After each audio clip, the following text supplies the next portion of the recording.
superintendent will hold a meeting to go over the Route 40 School Advisory Committee findings report. That will be the first piece of business that we'll do this evening. Following that report, then we will have an opportunity for input, and the superintendent is going to go over all the ground rules, and we'll proceed from there. Thank you. And good evening. I want to thank everyone for coming this evening. I do have a couple of housekeeping items that Mr. Woods referred to. First of all, we would like everyone to sign in if possible. If you haven't already done so, the sign-in sheet is at the front table. If you would like to speak during the public hearing portion of the meeting, we ask that you do fill out this card so that we have a record of everyone that spoke here this evening. The meeting is not being live streamed, however, it is being recorded. The meeting will begin with a presentation by the Advisory Committee Chairperson, Ms. Cindy Garlitz, and her PowerPoint is here. Our policy and procedure states that the presentation is to be made to the superintendent. However, the Board of Education members wanted to see the presentation firsthand, and they are all here this evening. Following the presentation, we will begin the public hearing portion. The podium will be moved to speak directly to the board members, and again, if you wish to speak, please complete the card. If you fill out a card and then change your mind, just indicate that to the board president when he calls your name to speak. And finally, I would like to address the recent announcement of my retirement from Garrett County Public Schools. We have received several inquiries as to whether the many decisions facing the board will be postponed. One thing to keep in mind is that any form of government or public service such as this is almost always in a state of transition with election cycles, resignations, and even retirements. The board will discuss the process for hiring a new superintendent at the regular meeting in March 14th, I believe. There are a number of considerations they will be discussing. My hope is that the process will continue because the issues that we are facing as a school system are not going away. But if anything does change, we will publicize that as soon as possible. Do you want to add anything? No. All right. Well, thank you very much. Again, we will begin this evening with the present. There are some seats up front if you don't want to stand in the back, but if you don't want to be in the front like church, that's okay with us, right? I would be remiss in saying that we certainly were very disappointed, very saddened, I guess is the best word, that Superintendent Baker is leaving us with still a couple years left on her contract. She has done a tremendous job in trying to transition us through a pandemic, a 2-year-long pandemic, all the changes that we make in our system. So on behalf of the elected board, and I'm sure the people of Garrett County, thank you very much. Thank you. 33 years in Garrett County Schools, and I really have enjoyed it very, very much, including this position. It was a tough decision, so thank you. All right, if you are ready, Ms. Garlitz, we will begin. We'll turn our mic off, and then I believe you'll check and make sure. Are we good? Can everyone hear me?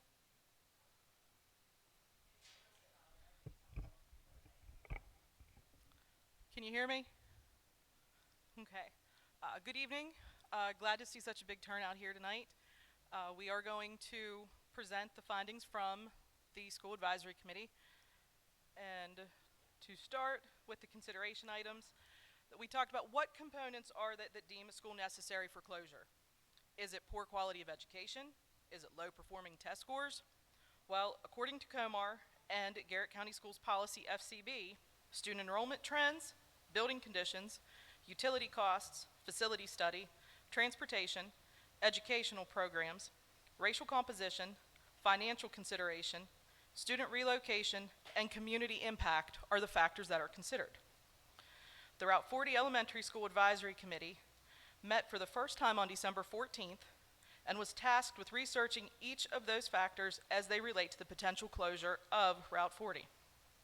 The committee has met almost weekly, working diligently to research each factor thoroughly in an attempt to not overlook anything of vital consideration. I'm going to now give you all the findings we had.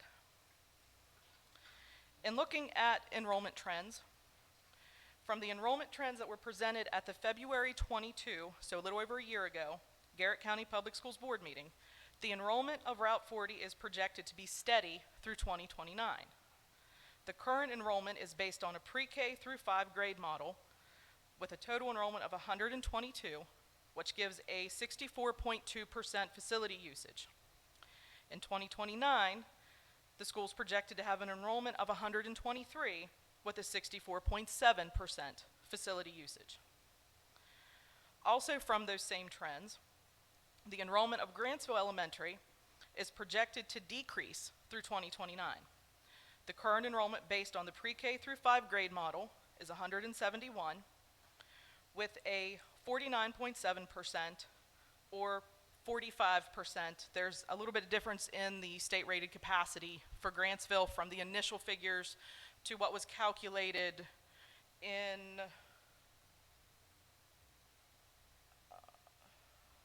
I think exactly the date I think it was in January that the state rated capacity of Grantsville was updated to 380. So with Grantsville currently at 171, they're at 49.7% or 45% facility usage depending on which state rated capacity you look at. In 2029, they're projected to have an enrollment of 138 with a 40% or 36.3% facility usage. The initial state rated capacity of Grantsville was 344. Like I said, it did increase to 380 when they went through and relooked at it after the renovation. We were told that state rated capacity includes occupied and unoccupied spaces in the school. We do as a committee find that a little bit confusing because our understanding is the grade band committee at different times was told that rooms could be mothballed to lower state rated capacity. So we're a little unsure on if we're being told it's occupied and unoccupied space, but rooms can be mothballed, how that truly affects state rated capacity overall.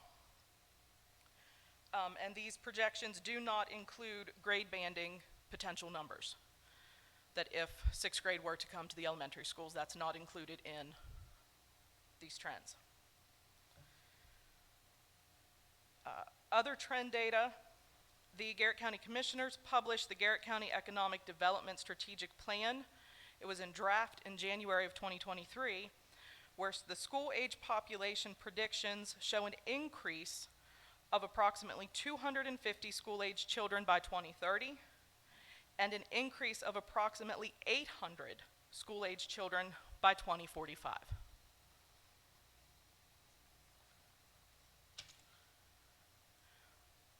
Furthermore, the commissioners also published the Garrett County Comprehensive Plan in November of 22, which indicated that the Castleman River watershed is projected to add 288 housing units through 2040. The plan indicates optimistic plans for population growth in the Grantsville area and the Castleman River watershed. There are plans for affordable housing with access to I-68 and the US 219 project, as well as plans for additional water needs and upgraded wastewater treatment facilities due to the projected growth. It also predicts planned and anticipated population growth in the current Grantsville and Route 40 school districts. State's Attorney Christian Mash, at the Grantsville Town Council meeting a little over a week ago, said, "It seems to me like Grantsville is going to be the growth place in the county. It has a great reputation, so I'm sure you guys want to continue that."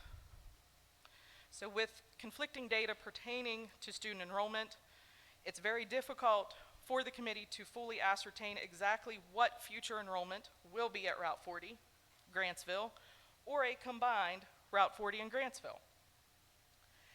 We're also wondering why the predicted growth from the county government is not being reflected in the school system's projected enrollment trends.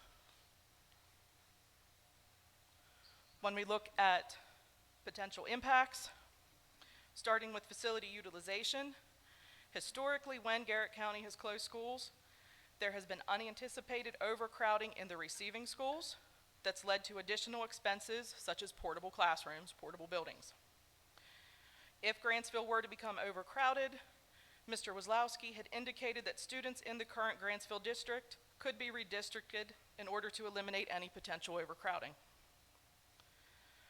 Current parents of Route 40 students have expressed intentions to move to non-public schooling or relocation if Route 40 is closed. So potentially, instead of bolstering the enrollment at Grantsville, this could create additional declines in enrollment. There is also concern about pre-K enrollment spots at Grantsville for students in the current Route 40 district. While the committee was assured that all students who apply for pre-K will be eligible for a seat, the location of where they would be eligible to attend is unknown. And we have the question at this point, what happens when you have siblings in two different elementary schools? So this could lead parents to further search out non-public schooling options that would provide access to education in locations that are more accessible for them and their support systems.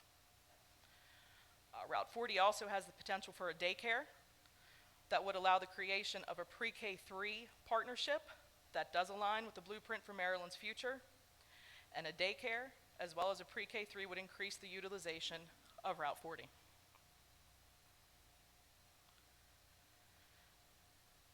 This scenario here is looking at projected enrollments for next year based on current enrollment. It might be a little bit hard to see, I'm sorry. The enrollment analysis provided to the committee shows that there are cohorts that are with greater class sizes. To offset this, it is shown that 1/3 of a teacher is provided to these classes to bring down the student-to-teacher ratio. So in analyzing student-to-teacher ratios, it's important to note that these are not class sizes, that these will still be class sizes of 24 students, and 2/3 of each day, the student-to-teacher ratio will be 24:1.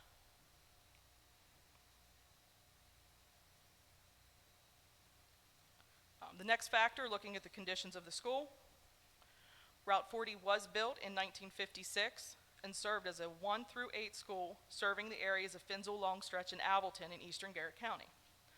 Upon the construction of Northern Middle School, it became a K-5 school. In the early 1990s, pre-K was added, and in 2003, Route 40 underwent a complete renovation and continues to serve students in grades pre-K through 5. A facilities inventory dated June 30th of 22 gave Route 40 a good rating. The IAC facility maintenance assessment scored the school as not adequate with a 65.64%. Mr. Wazlowski indicated that this is in part due to the HVAC or air conditioning upgrades that are considered as necessary upgrades. Mrs. Allison Schweitzer indicated that the State of Maryland Healthy Schools Fund is assisting school districts with HVAC upgrades. In looking at grade band alignment, if the Board of Education members vote to realign the grade bands, Route 40 has an optimal location for 6th grade without additional construction. In addition, Route 40 has space for a daycare that could be accredited and partnered with the school system as outlined in Pillar 1 of the Blueprint for Maryland's Future. Looking at facility needs, the boiler replacement HVAC has been on the SIP since 2017 with design and contingency for fiscal year 2019 and slated project completion of fiscal year 2020. This maintenance project has been deferred multiple times with the current project completion set for fiscal year 2025 with the current estimated local cost of $450,000. We want to note that every deferment is potentially increasing the cost of those maintenance upgrades. Next, in roof repairs, we're also slated with a project completion in fiscal year 25. The maintenance has been deferred 1 year with the current estimated local cost of $1 million. We want to state that this is considered as an estimate and not a full quote, as it has not fully been put out to bid for repair cost.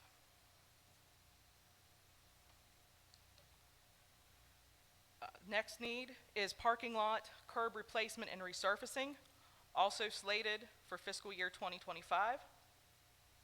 has an estimated local cost of $200,000. Once again, an estimate, not a for set actual quote. The retaining wall at the rear of the building. It is not on the SIP because it can be covered in the operating budget, is what we were told. Mr. Wazlowski indicated the most recent estimate to fix the wall was $25,000. This problem has been in existence for some time, first identified in the 2015 Educational Facilities Master Plan, and once again, the longer the wait time, the greater the cost, and possibly the more repair needed.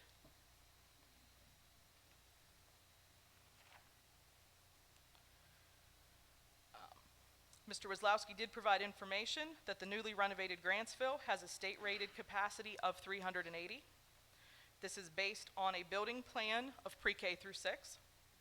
It has space to accommodate 2 classrooms per grade, as well as space to accommodate 6th grade, should grade banding be approved.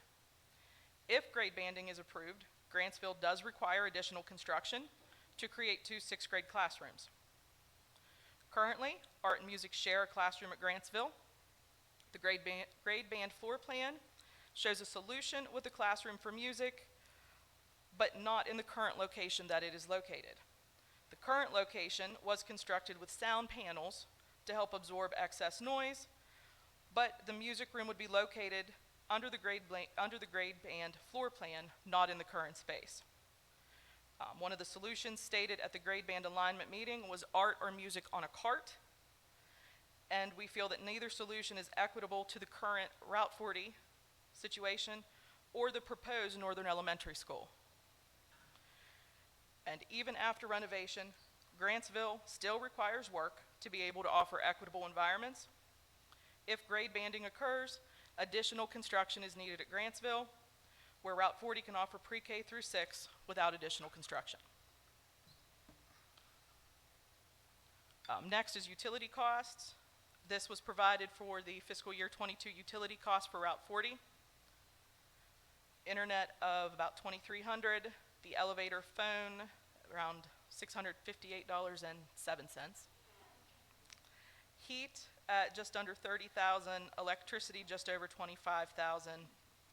When it's broken down on a cost per student, it's about $478 per student for utilities.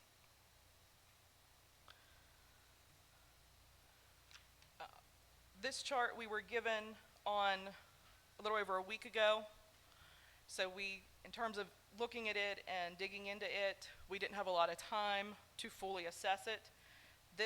We had asked for fixed cost expenses, things that if the school's not in existence are wiped off the table. We were told that, in looking at it, you have utility or internet at around $2,300. Second is the multi-function device copier at $3,900. We did talk about not understanding for sure how there would be a copier savings, because if Grantsville's getting increased students, they're going to have an increase in copier costs. So potentially some of what is saved by closing Route 40 is just going to be pushed over to Grantsville in terms of ink, paper, electricity usage on that. The substitute for principal, we'd asked how often is it actually used. It's when the principal from Route 40 would attend, I believe, A&S meetings. And because Route 40's principal is a teaching principal, substitutes are required.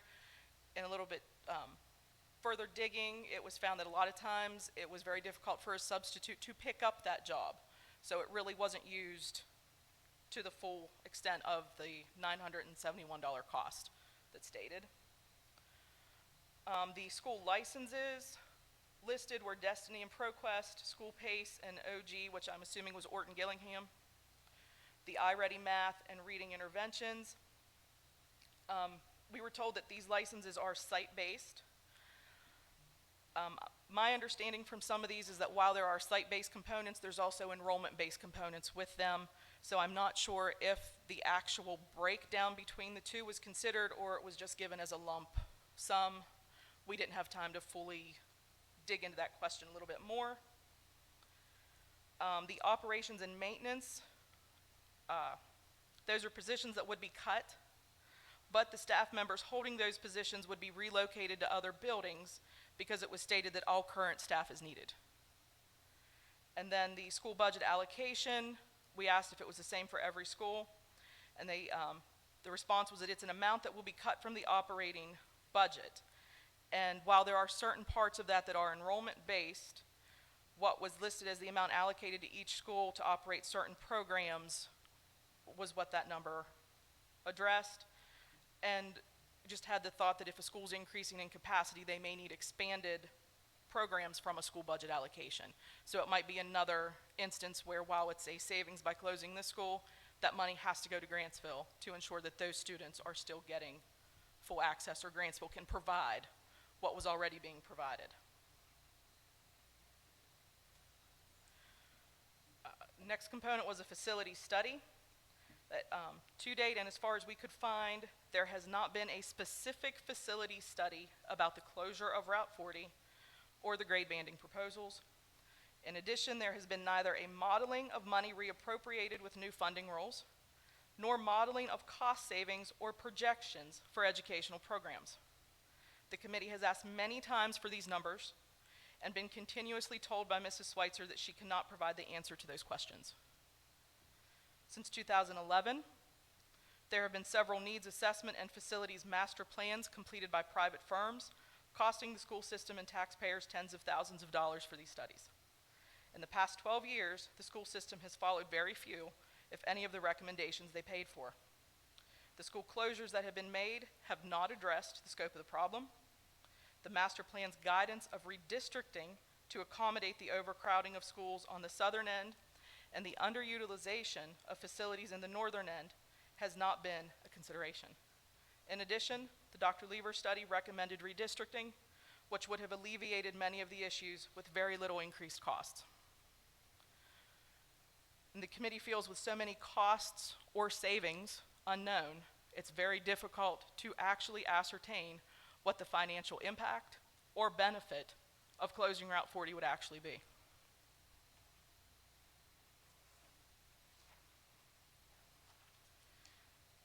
In looking at transportation, Route 40 currently has 3 bus routes that solely service the elementary students. Mr. Wazlowski was asked for busing options and provided 2 options of transporting Route 40 district students to Grantsville. Scenario A provided no change to the busing routes. Scenario B readjusted all of the bus routes in the Finsel or Eastern Garrett County area. In looking at Scenario A, with no change to the current bus routes, students from Route 40 would continue to have their own buses, serving only pre-K to grade 5 students. Buses would arrive as a second wave at Grantsville Elementary School in the morning, as these buses do not transport secondary students, and they would also pick up first in the afternoon. There would be an increase of time on the bus of about 10 to 15 minutes. And it is also important to note that current Grantsville students would continue to ride their pre-K through grade 12 buses. So the students would begin and end their day segregated as the original Grantsville and Route 40 students.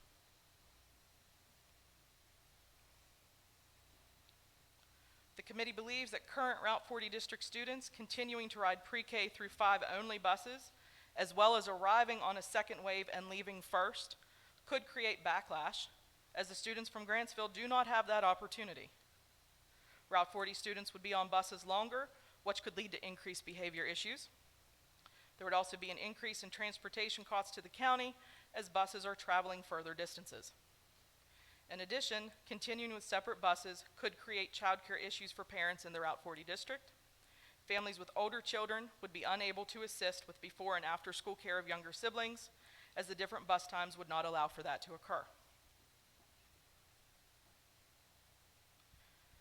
In looking at Scenario B, this was a readjustment of all bus routes in the Route 40 district. All students would be riding pre-K through 12 buses. The total ride time, depending on exact residence, is estimated to be 45 to 55 minutes. Route 40 district students would arrive home 20 minutes later in the evening due to the unload and load time at Grantsville. This would allow families with multiple age children to have all children on the same bus. There would be a modest cost savings for the school system, as there would be a reduction in time and mileage for the bus contractors, but that exact savings amount is not known.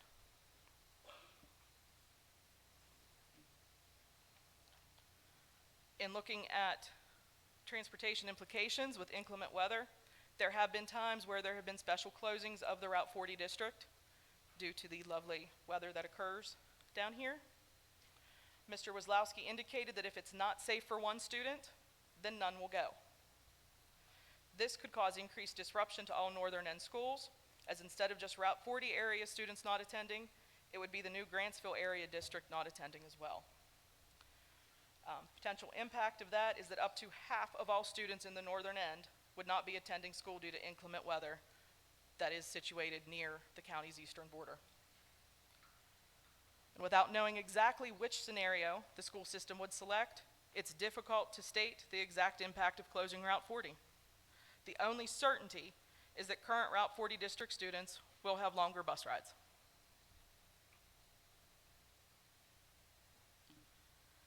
In reviewing the educational programs, Route 40 and Grantsville do offer the same instructional programming and resources. Route 40 students attending Grantsville would have access to supports that are not currently in place at Route 40, such as a full-time nurse, full-time behavior coach, additional intervention teachers, Judy Center support, and Title I support.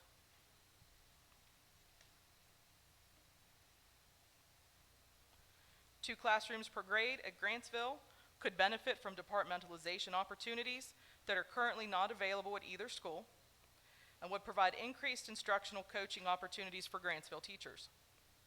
Two classrooms per grade at Grantsville would offer collaborative planning and professional learning for the teachers, aligning to the blueprint for Maryland's future. With all of that said, the committee's concerned that Grantsville may not be able to maintain the additional support positions. Applying weighted student funding to the fiscal year 23 budget, Grantsville would be over-allocated by $681,000.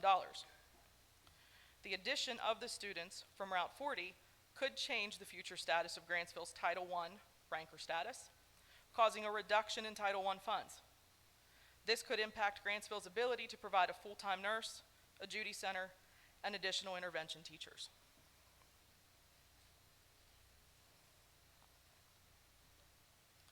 Mrs. Schweitzer indicated that it currently cannot be determined if Grantsville would be over-allocated with the additional students from Route 40, but if the consolidated Grantsville Elementary School would be over-allocated, program offerings or staffing positions would be affected. The committee also wonders if Route 40 can continue to afford to maintain its positions and programs. Applying weighted student funding to the fiscal year 23 budget, Route 40 would be over-allocated by a little over $200,000. If the school would be over-allocated, program offerings or staffing positions could be affected at Route 40. As physical education, art, and music are currently shared positions between Grantsville and Route 40, how is it possible to continue to provide students with the same amount of instructional time? There will be students losing resource time that they currently have. There has been no model provided to show that even with consolidation, students at Grantsville or Route 40 would be offered the same educational opportunities afforded to them currently.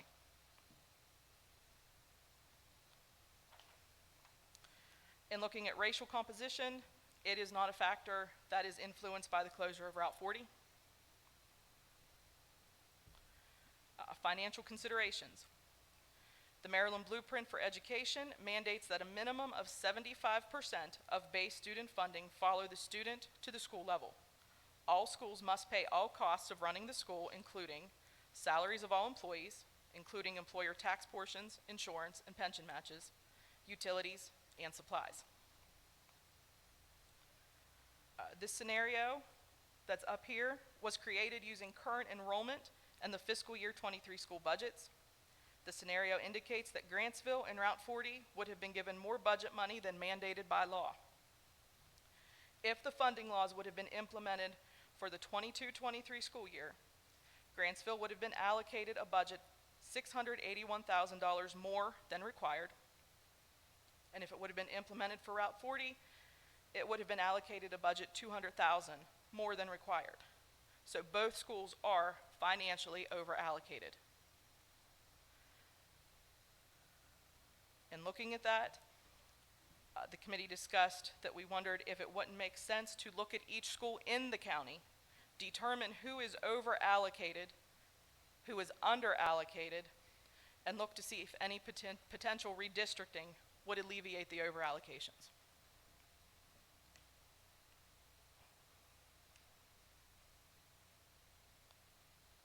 Financially looking at enrollment, enrollment affects the base amount of the budget for the schools. Per pupil allotments and demonstrated student needs also alter the base of the budget. Projections show substantial decreases depending on the model. This may cause further inability to fund positions or programs, creating inequity among resources offered at other schools. Enrollment may further decline beyond expectations as parents have expressed interest in non-public education through private schooling opportunities or homeschooling opportunities. And looking at Title I, that the following percentages provided for farms rates are from each respective school's SIP, which reflect data collected as of October 31st, 22. Grantsville is a Title I school with a farms rate of 45.93%. Route 40 is not a Title I school, but has a farms rate of 42.86%. A combined population should equate to a 44.5% farms rate, and 40% is the minimum eligibility under Title I for funding. So it is possible that Route 40 by itself could be eligible for Title I funding in the next school year. Combining schools could change the rank among Title I schools in the county, changing funding for Grantsville, leaving it over allocated. In addition, there have not been any exact numbers provided to accurately determine what the exact financial impact or benefit is of closing Route 40.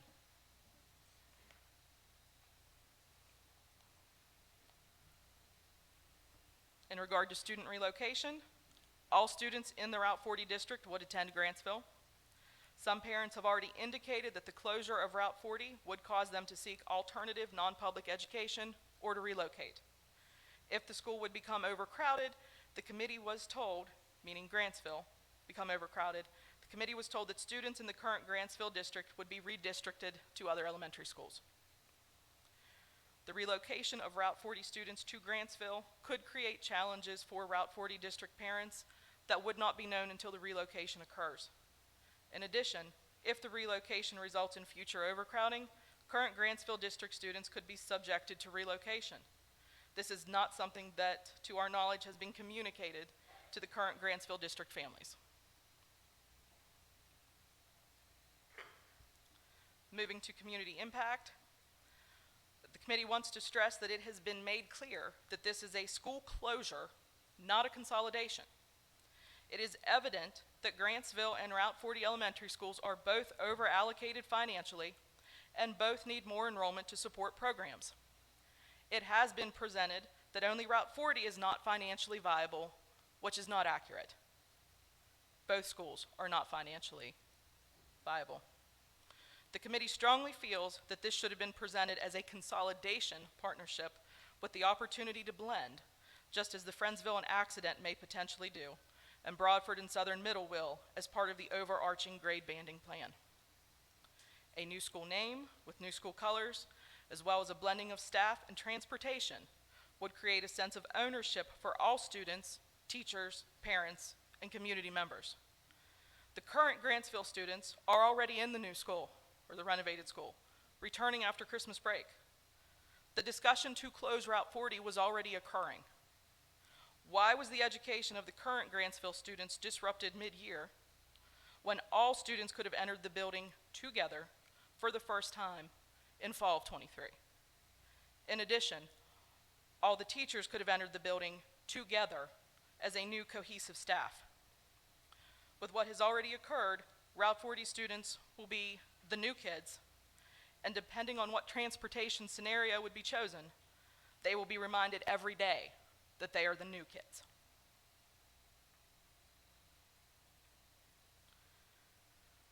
Looking at the impact on students, that these students have had constant changes during their education.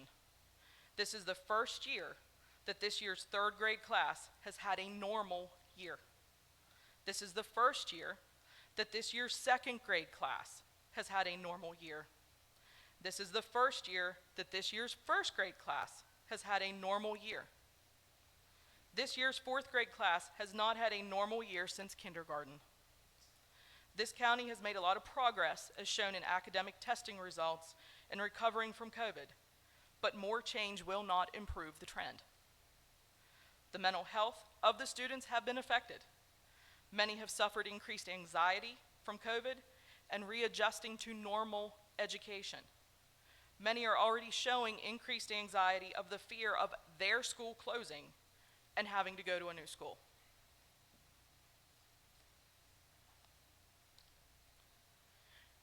And looking at Route 40, as far as programs it specifically offers to the students, Route 40 offers girls in grades 3 through 5 the Girls on the Run program, and is planning to implement Hero Boys, which is a similar program for boys.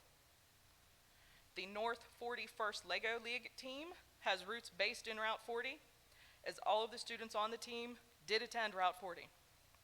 Their success in the first Lego League program is among the top in the county, as they have continuously won the Garrett County qualifier, as well as being named champions finalists at the Maryland State competition. I would also like to say I think they're probably top in the nation when it truly comes down to it. This year's team presented their project to Maryland State Superintendent Chowdhury, and the impact that closing Route 40 will have on the students involved in these programs cannot be measured.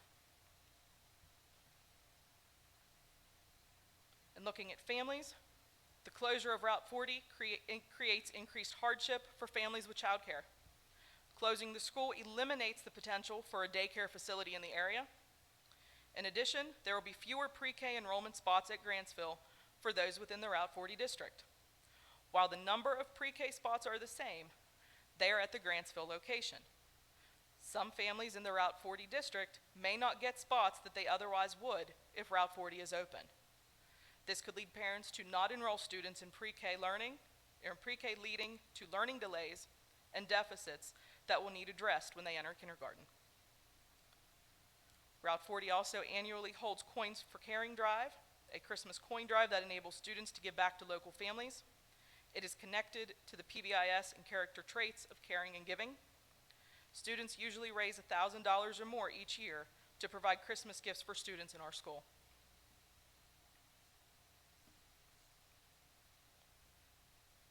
Every year, the PTO or PIT team sponsors activities for students and their families.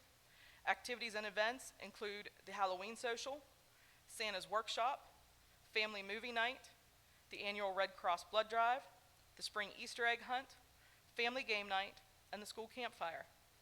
These are held at Route 40 and give students and families an environment to interact together and foster a sense of community for our students. These events also provide high school students opportunities to earn service learning hours. There is no guarantee that those activities would continue if the students are at Grantsville. There is no guarantee that Grantsville could support the number that could attend. And Grantsville is not our community. This is.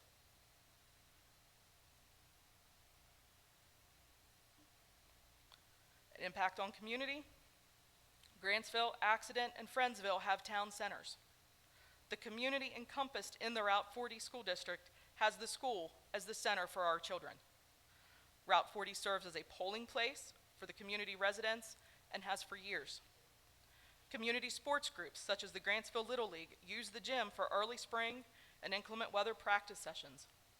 The Long Stretch 5K held its first event last year with over 100 participants. There were numerous additional family and community members, as well as community and high school student volunteers. Closing the school would eliminate access to much-needed athletic space for the children of our area.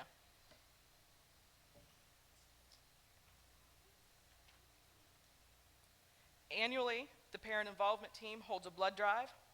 Closing the school would eliminate a much-needed blood drive. The Divine Mercy Parish in Frostburg holds a shoe drive to benefit schools local to the parish. Route 40 received 60 pairs of shoes from the drive. They were distributed to students who needed them, and Route 40 was able to share the wealth, providing shoes to students in other Garrett County schools upon the request of student service staff. Dr. Jennifer Rankin has created a unique relationship between Route 40 and interns from Frostburg State University's Education Department. Interns spend time creating STEM activities to conduct with Route 40 students at the annual Halloween social. This provides Route 40 students with increased STEM knowledge and allows the interns to practice their instructional skills. The closure of Route 40 eliminates the potential for a daycare business, which would contribute to the Route 40 budget shortfall, as well as eliminate employment opportunities for members of the community. The committee wants to stress that there is a feeling of distrust between the community and the school system. In addition, the committee was promised transparency from the school system, but it was not until members of the committee attended the grade band alignment meeting that they learned there is only one proposed grade band option that allows Route 40 to remain open. While they were reassured that their concerns were duly noted, they believe that the feeling of distrust that has been created will not diminish. The closure of Route 40 will create an impact on this community that will be felt for generations. Route 40 is the center of the community in Eastern Garrett County.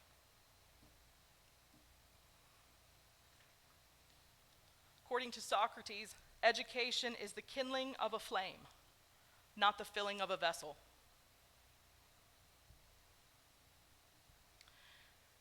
And as you are considering the closure of Route 40, we ask that you consider the following. Not enough information has been provided. Will Grantsville still be over allocated if the schools are combined? How much is really saved by closing Route 40 Elementary School? What cuts would be made to resolve the overfunding? Will our children be given equitable opportunities to others in the county? Which enrollment and community growth data are accurate? How many students will leave Garrett County Public Schools if Route 40 closes? If Route 40 is closed, will the same community opportunities exist for our students and families? Is the potential closure of Route 40 due to inadequacies or shortfalls in the school itself, or from poor planning on the part of the school system, which has resulted in a need to fill a newly renovated school? There are currently too many unanswered questions and unknowns regarding the closing of Route 40. Without having accurate enrollment and financial data, the only certainty to closing Route 40 is that the students will lose any stability they have finally regained after years of fluctuation.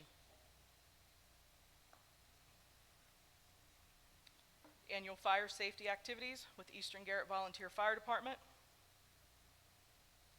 the annual Halloween parade and social, the Veterans Day breakfast, one of the many PBIS assemblies, annual Christmas program, family movie night, the PTO and Pit Easter egg hunt, the Girls on the Run at the Long Stretch 5K, the North 40 Lego team, as they presented to State Superintendent Chowdhury. They were also invited to present to the Maryland State Board of Education. Education is the key to the vitality and sustainability of our community. That is from the GCPS vision. Closing Route 40 is the opposite of that vision.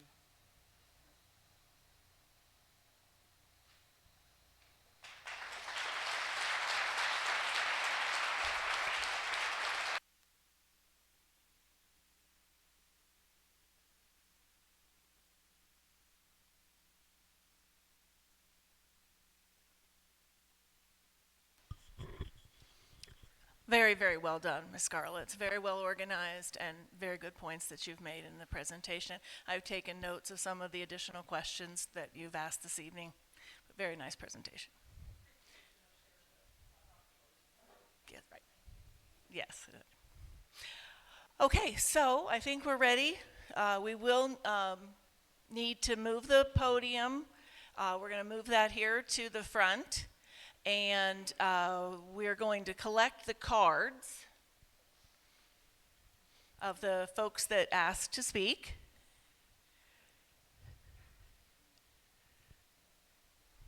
So this is transitioning to the public hearing portion of the meeting this evening. Mr. Woods will read the guidelines for public comment this evening when we're ready to begin. And we took notes during Mrs. Garlett's presentation and will continue to do so as folks speak this evening.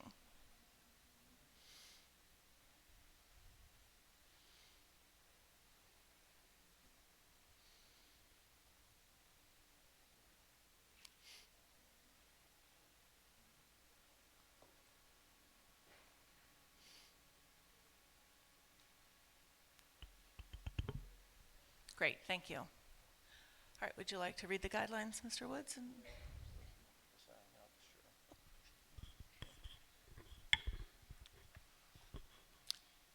Let me echo Superintendent's sentiments. It was a wonderful presentation. Thank you to all the committee members. I'm sure there were many people involved in that and a lot of hours put into the presentation. It was certainly very informative and something I'm sure all of us will read several times. Okay, if we have everyone who has signed up, we will do this. Not too many cards there, but I do by policy I must read a statement before we do any speaking. In an effort to provide an environment of effective public comment at Board of Education meetings or public hearings, the Garrett County Board of Education has adopted the following protocols for public comment. Key points of the guidelines include: any person wishing to address the board must fill out a speaker card. The card will indicate the speaker's name, contact information, and topic he or she wishes to address. Each speaker shall be allotted up to 3 minutes for that statement. At the discretion of the board president, prior to the beginning of the meeting, the time limit may be changed to accommodate the number of speakers. Speakers are not to address the board staff concerning specific personnel issues at a meeting. A speaker will be immediately stopped from talking further if he or she speaks on a personnel issue. Such issues should be addressed using the district's established procedures for sharing concerns about school personnel and, if necessary, brought to the board's attention. While the board does not directly respond to speaker during public comment, the board may address speakers in the following manner. The board president may make clarifying remarks at the end of the public comment session. The Board of Education may send a written follow-up to the speaker or respond to his or her comment in question. With that being said, we do have the cards we ask you to fill out, so we have a record of what is happening this evening. So I will start with the first person, which is Cora Skidmore, Nicole Skidmore, who will speak about Route 40's education. So I know this may not be traditional, but my daughter has adamantly said that she wants to tell you this, since she's the one that will be affected directly by this, as all kids in this school will be directly affected by this decision. You want to tell them what you want to say? Don't shut my school down. And I think it's important to keep that in your mind and your buildings or any other semantics you're going to bring into the discussion. They should be put first.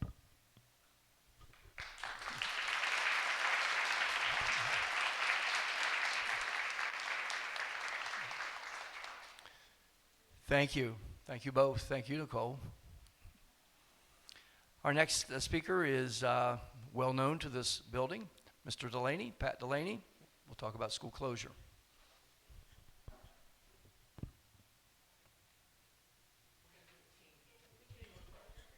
I'm sure you need all the help you can get, Pat. My name is in there too. May we do this together? And it is just so wonderful to see the turnout. You know, you got to fight for what you want these days, big time. I'll be the first to fight. I brought a little memory with me also. Of the many.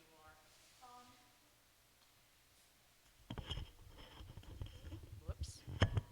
My name is Betty Smith. I am a retired teacher from Route 40 School.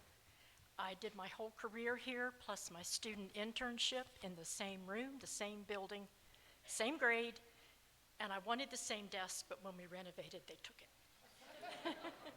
But that was okay. Money isn't everything, and it's a very emotional subject when you talk about school closures. And Mrs. Garlitz was so right in that it is the heart of the community. I know when I walk into Route 40, I get emotional. It's in my heart. It's part of my arms and legs. We have so many memories. I think the best memories concern the passion of the parents in this community, from generations that I've taught, future generations, how willing they are to volunteer and to fight for what they have.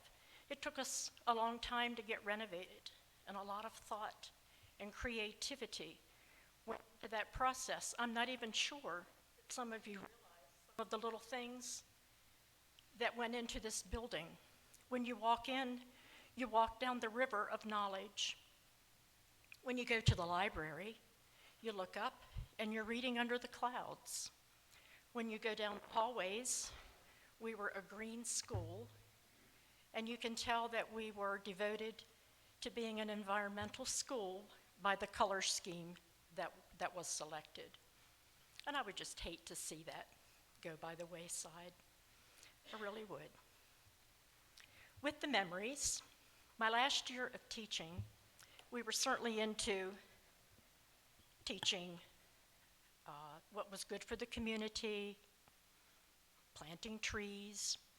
We did a little unit on the study of trees and why they change their colors. We did the real scientific study of that, and then we did the fun part. We did some legends and some myths, and these students just loved it. We read a story about a tree maker who lived in the forest, of course, and the trees began to fight. They started pushing. They all wanted to be the tallest. So sad that he sat down under a tree. That is why we have the weeping willow tree. He decided that he would punish the trees that weren't listening and doing the fighting, and their punishment was to lose their leaves once a year. But those who were listening and were good guys, they got to remain evergreen forever. And that's how I feel about Route 40. It's green, it's in a beautiful setting, and it should remain ever open. The kids that year, my last year, gave me a tree. And they told me what to do with it, how to do it. In fact, they gave me, and I hope I'm not going too much over my time, they even gave me a bag of fertilizer to make sure that that tree was going to grow well. And I planted that tree, and that tree meant so very much to me. I watched it grow. I nurtured it. They gave me a weeping cherry tree. They said it was weeping because they were weeping because they had to leave Route 40 and go on to another school. But they said not the willow tree, but a cherry tree because it would blossom, and that would make me smile and be happy. Well, over the years, this would be 18 years ago, over the years, just as our bodies sometimes don't do so well, the tree started not doing too well. It started to split. The roots started to come up. And my husband said to me, that tree has to go. And I said, that's my retirement tree. You can't take my retirement tree. He said, well, we'll do something.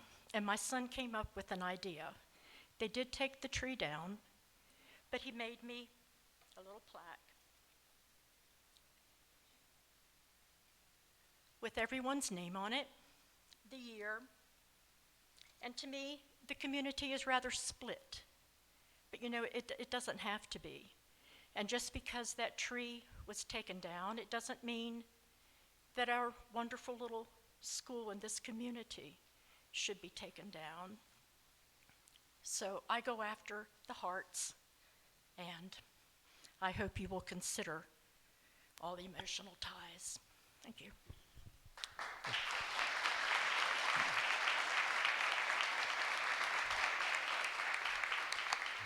You did a good job, Betty. Thank you, Mrs. Smith. After 52 years of marriage, I've never stopped my wife in the middle of a story, so I've learned my lesson very well. Okay, I know you'll stop. Now, I will stop you Yeah, I know perhaps you in the will. middle of a story. Well, I first want to commend Cindy and her group. What a wonderful presentation. And I do want to take a little bit of credit because I taught Cindy 5th grade math. And I have to also show everyone, this is the first time I've been back here, well, one other time, 13 years since I retired as principal here. And it was the first time I think I've worn a tie in 13 years. And my wife says, "What are you doing?" I said, "Well, I have to wear this Route 40 school tie." So this is very special. It's a very special night for me. I was the teaching principal. I had the privilege of being here for 31 years and serving this school. And this proposed school closing certainly is very emotional for me and for those who served with me during this period. Betty and I are representing the oldies, and many of the oldies are sitting back there. You want to raise your hand? Don't be ashamed. And many of you know them. We have such fond memories of this school, the Halloween socials, the Christmas plays, rock and read parties, graduations, just to mention a few of these special events.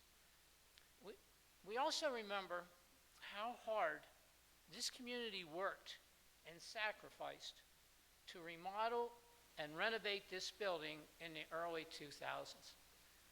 I was blown away when I walked through this building tonight. It looks like the day that we opened it for renovation, after the renovation. And the staff is to be commended for how great it looks. We thought that the school would serve the community for several generations. Everyone in this community worked together. Parents, grandparents, staff, and kids, and we made it someplace special. Well, that has not changed. This Route 40 school is still someplace special. People in this area will raise their family so they can send their child to this school.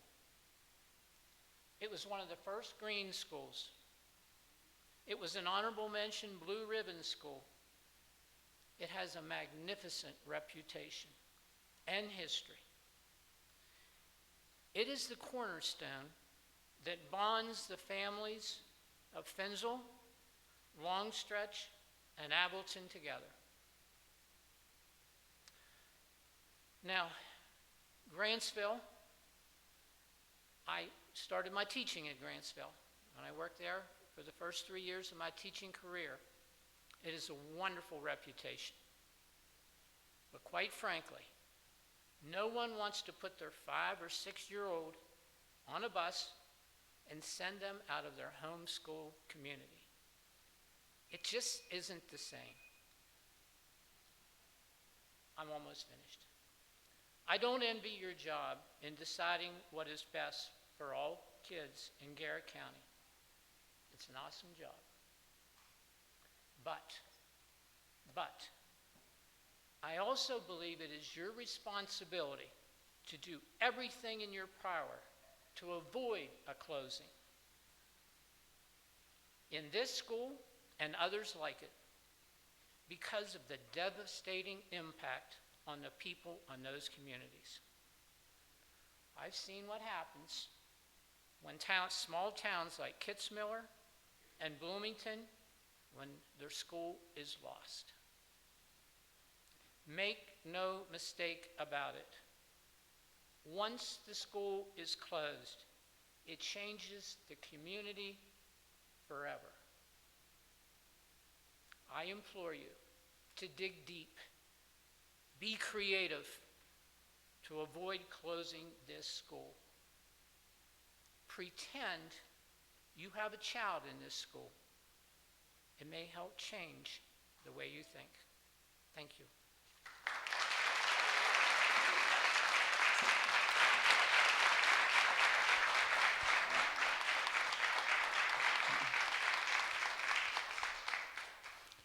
Thank you, Pat. Our next speaker is Rebecca Gordon, speaking about the closure.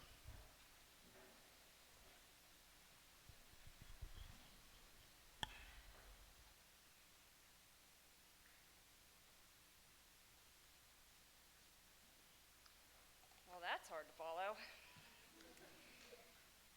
The foundation of our children's education happens in elementary school. The last board meeting I attended, it was stated it doesn't matter where we place our children, but how we educate them. I strongly disagree. Okay, sorry. My son's one of those fourth grade students Cindy mentioned earlier that hasn't had a normal year since kindergarten. Route 40 is like home for my kids and my family.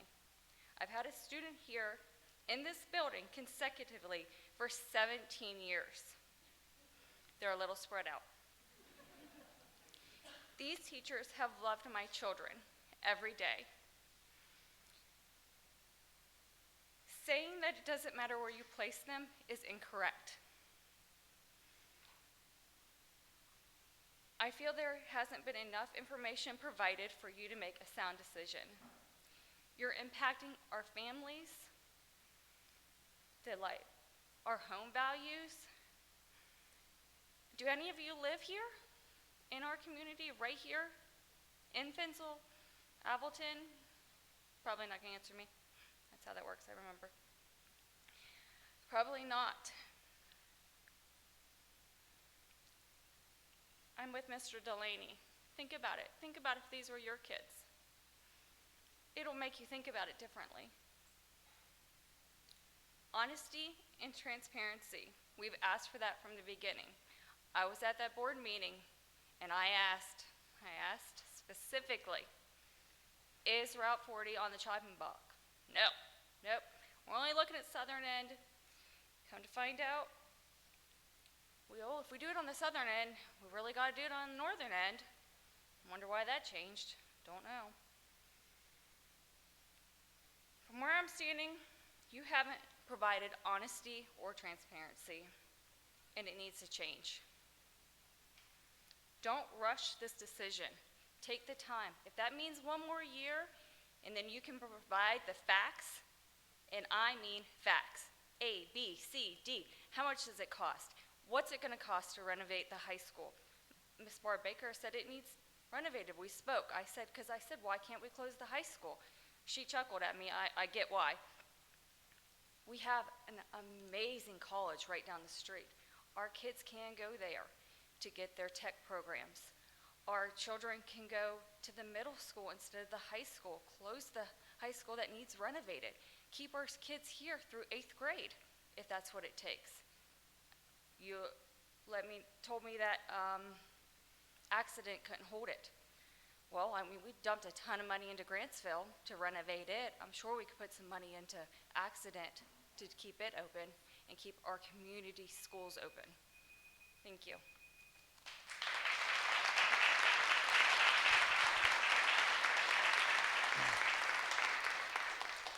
Thank you, Ms. Gordon. Our next speaker is Amy Rowe.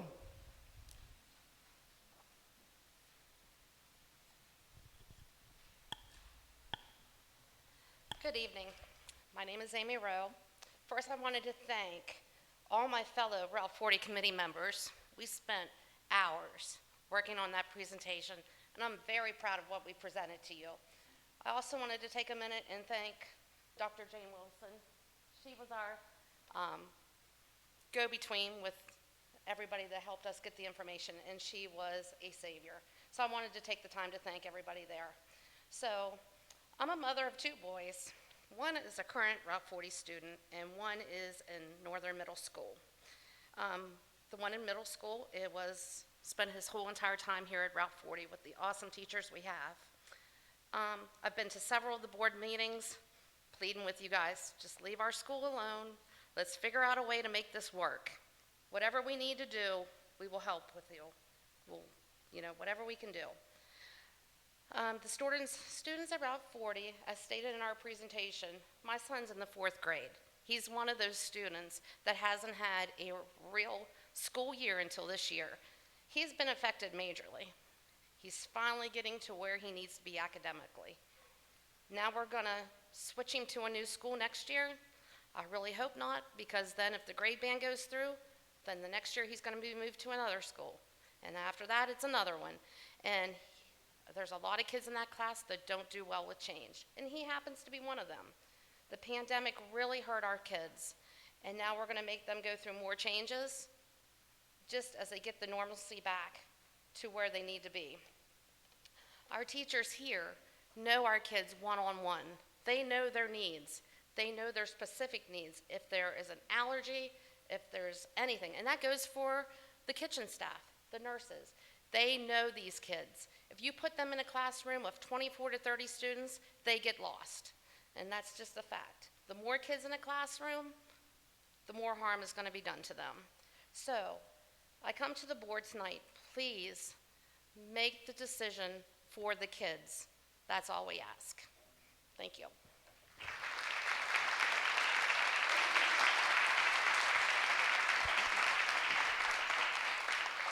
Thank you, Ms. Rowe. Our next speaker is Megan Gano.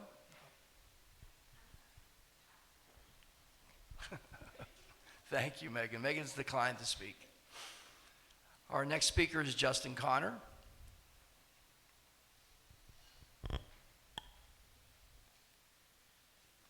I'm Justin Connor. We got two here. We got twins in 4th grade. I didn't get to go here. I always wanted to my whole life, and I'd beg my parents, let me move up there and go to school here. And they said they wouldn't put my grandparents through it.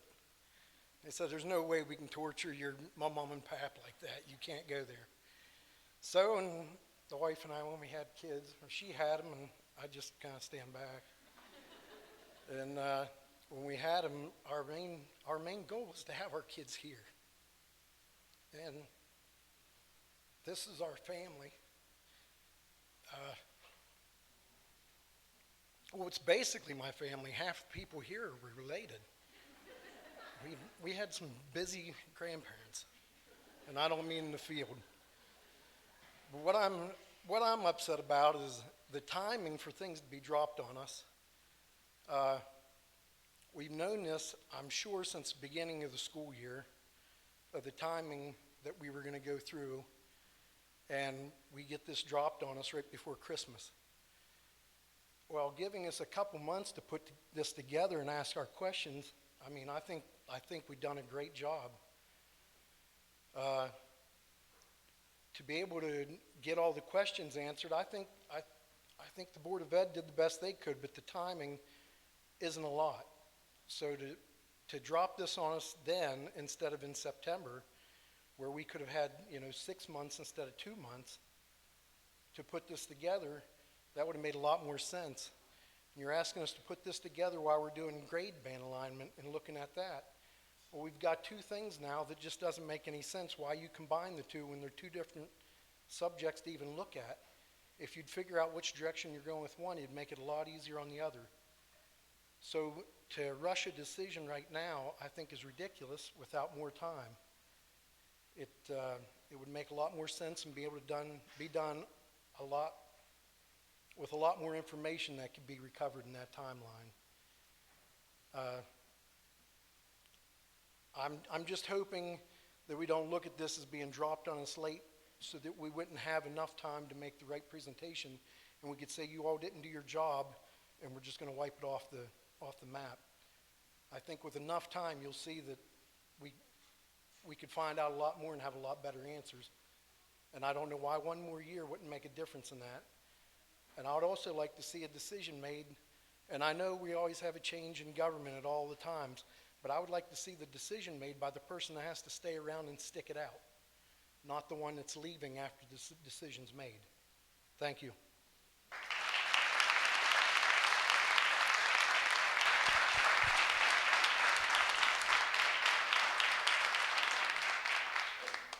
Thank you, Mr. Gano. Your wife said 3. I'm sorry, Mr. Connor. Your wife said 3. I forgot about the first one.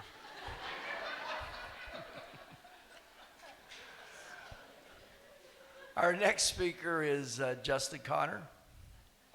I'm sorry, I'm sorry. I'll do it again. I wasn't very good in math either. Colton Survey. Colton Survey.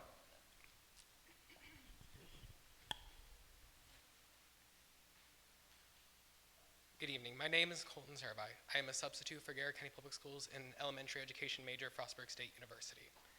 I just wanted to take a moment to talk about, when you look at schools, people look at grades and assessments, but something else we need to look at is school environment and school atmosphere. I work at every school in Garrett County except for Crella. It's the only one I haven't made it to yet. And when I'm working at these schools and working with these students, I have noticed there is a unique environment that Route 40 has made that no other school in this county has. These kids, when they leave the school, are not just well-educated, but they are well-rounded community members. Some of the nicest and most well-rounded kids I work with at Northern Middle School and Northern High School are the students that come from this school. Today I was working in a 4th grade classroom on the southern end of the county. I'm not going to name what school, but I had students that were so mean, so disrespectful, that they put me in tears during my planning period. I don't know if that's because of the overcrowding on the southern end, or if it's just the fact they have a newer principal. But when I have moments like that, all I think about is I wish that I could be at Route 40 today, because I know those kids are kind, they are sweet, they are compassionate, and they do everything they can to help you. This is a community that, like none other in this county. The way the parents, the teachers come together for these kids, I do not see at any of the other elementary schools in the county. But I'd also like the board to think about the future teachers that will be coming into our county and the interns that come in from Frostburg State. Closing a school like this is doing a disservice to them just as it is doing a disservice to the students that go here now. With that being said, I yield the rest of my time.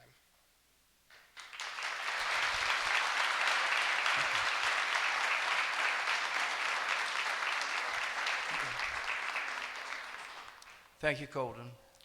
Our last speaker this evening is Cindy Garlitz.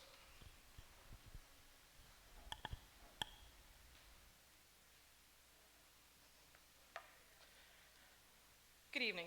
My name is Cindy Garlitz. I'm the mother of 4. 1, a current Route 40 student, 2 former Route 40 students, and 1 potential future Route 40 student. So I will be around for the next 17 years. I've spent a lot of time the past several weeks and months trying to figure out what I wanted to say tonight. I could tell you all how impactful my own education was from when I myself attended Route 40. And while I know my emotional connection will be duly noted, I know you really don't care about the educational importance this small community school has had on me, my children, and pretty much every other student who has been fortunate enough to have built their educational foundation here. What you care about are numbers, so we're going to talk about some. It perplexes me that throughout the entire system between 2010 and now, Garrett County has had a declining enrollment at 19.4%, reduced teaching positions by 13%, yet increased staffing at the central office by over 34%. With fewer students, teachers, and buildings, why are more positions needed at the central office? And before you question my numbers, those figures came from a Freedom of Information Act request that I submitted to the board. We've also been told that grade band and school closure are 2 separate issues, but there's only one grade band option proposed that allows for this school to continue to operate. So please tell me how they are not connected. The issue of the funding deficits facing the school system has been examined over and over again for more than 10 years. Why is it that while redistricting of students from the southern end to the northern end has been repeatedly suggested, and from firms that you all paid to develop solutions, it has never come to any discussion point or been explored like the school closures have? Furthermore, neither has the repeated recommendation of one central high school.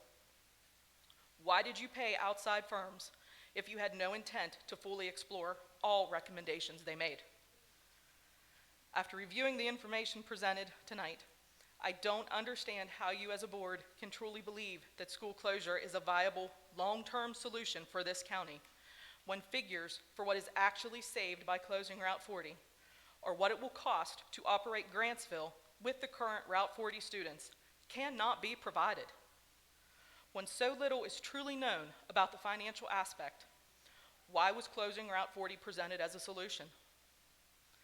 I would like to think that before these solutions were decided upon, those offering them would have done their due diligence and ensured they were truly going to solve the problem. The last time I checked, when it comes to a budget, combining two over-allocations doesn't result in a break-even. So to reach that balanced budget, what programs will be eliminated? The ones we were told our kids would have if the two schools were combined? What positions will be cut? The support ones our kids are to have access to? I implore you as the elected board to review what all was presented this evening and ask yourselves, have all solutions really been presented? Or were you just given another short-term fix, one that truly doesn't solve anything in the long run? And Mrs. Baker, I've never forgotten the hope that you instilled in me when you began your tenure as superintendent. And you looked out at the faces of your teachers, myself included at that time, and you said, we do what's best for kids. And I ask you now, are you doing what's best for kids? Thank you.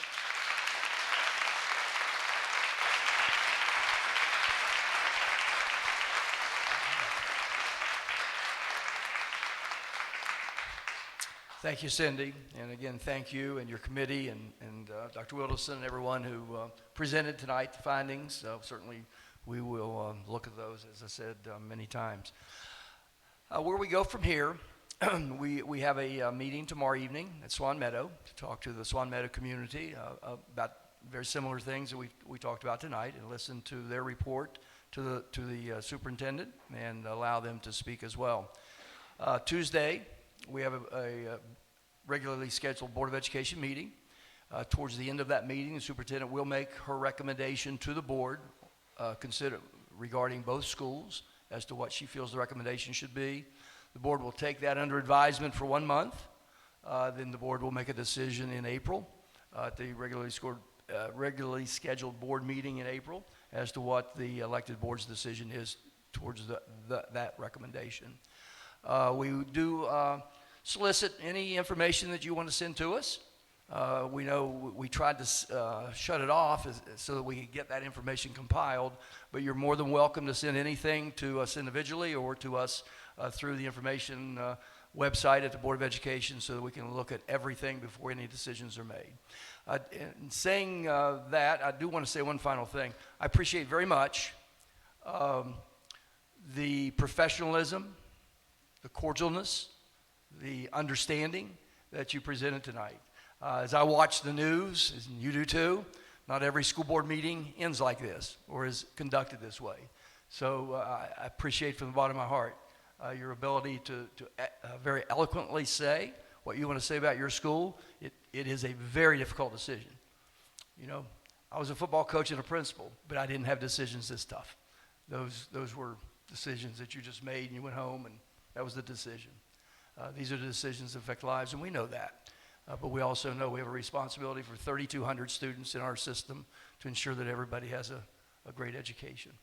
So with saying that, I will ask if any of the other board members have comments or anything that you want to add to the evening, you're certainly more than welcome.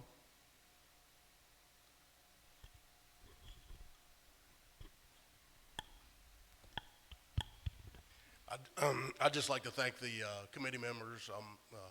Your presentation was very well put together and well thought out. I think you did a great job with your presentation, and it's much appreciated.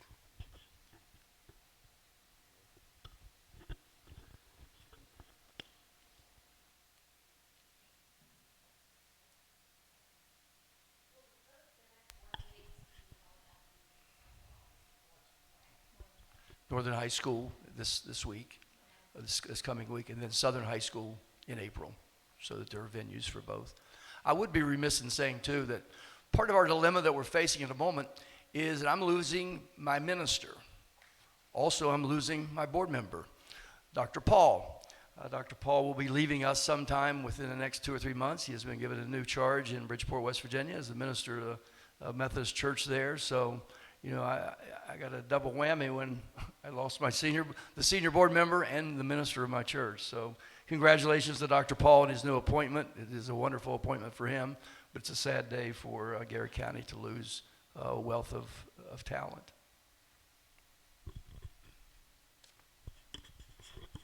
Hi.